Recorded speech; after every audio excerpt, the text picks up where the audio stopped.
Hello বন্ধুরা, welcome to my channel Malabika Priya. তোমরা কেমন আছো? আশা করি ভালো আছো, আমিও ভালো আছি। আজকে আবার একটা রান্নার ভিডিও তোমার সাথে শেয়ার করছি। আজকে বানাচ্ছি খাসির মাংস। প্রথমে 500 গ্রাম খাসির মাংসটা ভালোভাবে ধুয়ে নিয়েছিলাম।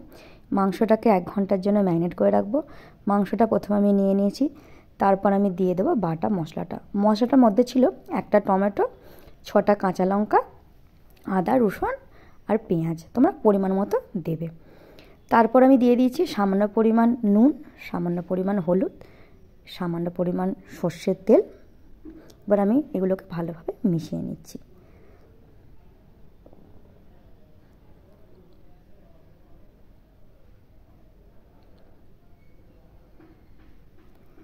এটা একটু ভালোভাবে মিশিয়ে নেওয়ার পর এর মধ্যে দিয়ে দেব 2টো তেজপাতা। তারপরে দিয়ে দিচ্ছি টক দই। তারপরে এগুলোকে ভালোভাবে আমি মিশিয়ে নেব। 1 ঘন্টার জন্য রেখে দেবো চাপা দিয়ে। এবার আমি আলুটা ভেজে নেব লাল লাল করে হালকা। সামান্য নুন, সামান্য হলুদ দিয়ে আলুটা ভেজে তুলে রাখলাম। তারপরে তেলের মধ্যে আমি দিয়ে দিয়েছি ফোড়ন, একটা দারুচিনি, 3টে এলাচ আর 3টে লবঙ্গ। তারপর একটু লাল হলে ওর মধ্যে আমি থেঁতো করা রসুন দিয়ে দিয়েছি।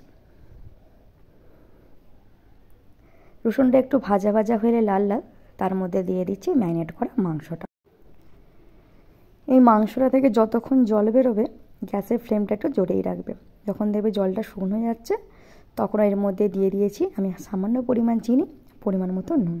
যেহেতু ম্যারিনেট করার সময় নুনটা কম দিয়েছিলাম, ওই জন্য নুনটা আমার দিতে হয়েছে।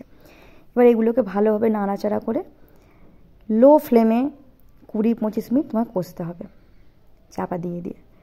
দেখো আমার কষা হয়ে গেছে, কড়াতে লেগে লেগে যাচ্ছে। এবার আমি মশলার জলটা দিয়ে দেবো। জলটা দেওয়ার পর আমি ভেজে রাখা আলুগুলো এর মধ্যে দিয়ে দেবো।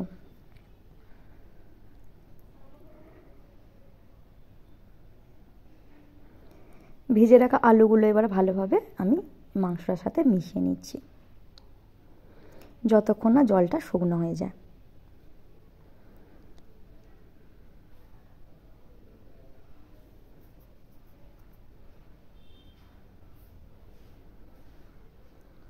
দেখো বন্ধুরা, জলটা অলরেডি শুকনো আমার হয়ে গেছে। এবার আমি গরম জলটা এতে দিয়ে দেবো। আমি অলরেডি প্রেশার কুকারের জল গরম করতে দিয়ে দিয়েছি। তার মধ্যে আমি এই মাংসটা কষা ঢেলে দিয়েছি। তারপর এটা চাপা দিয়ে গ্যাসের ফ্লেমটা জোর দিয়ে একটা সিটি দেবে। তারপর মিডিয়াম আঁচে রেখে দিয়ে 10-15 মিনিট পর মাংসটা খুলে ফেলবে। দেখো আমার মাংস কাটটা কত সুন্দর হয়েছে, কিন্তু আমি কোনো কাঁচা লঙ্কাও দিইনি আর কোনো কাশ্মীরি লঙ্কা দিইনি, তো সেটা তোমরা ভিডিওতে দেখতে পেয়েছো। তোমরা প্লিজ এই রেসিপিটা ট্রাই করতে পারো বন্ধুরা, খুব ভালো হয়েছিল। আর এই রান্নাটা আমার বাবার থেকে শেখা।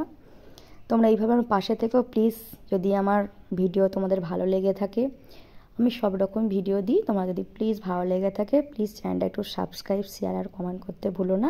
টাটা বন্ধুরা, তোমরা সকলে ভালো থেকো, এইভাবেই পাশে থেকো।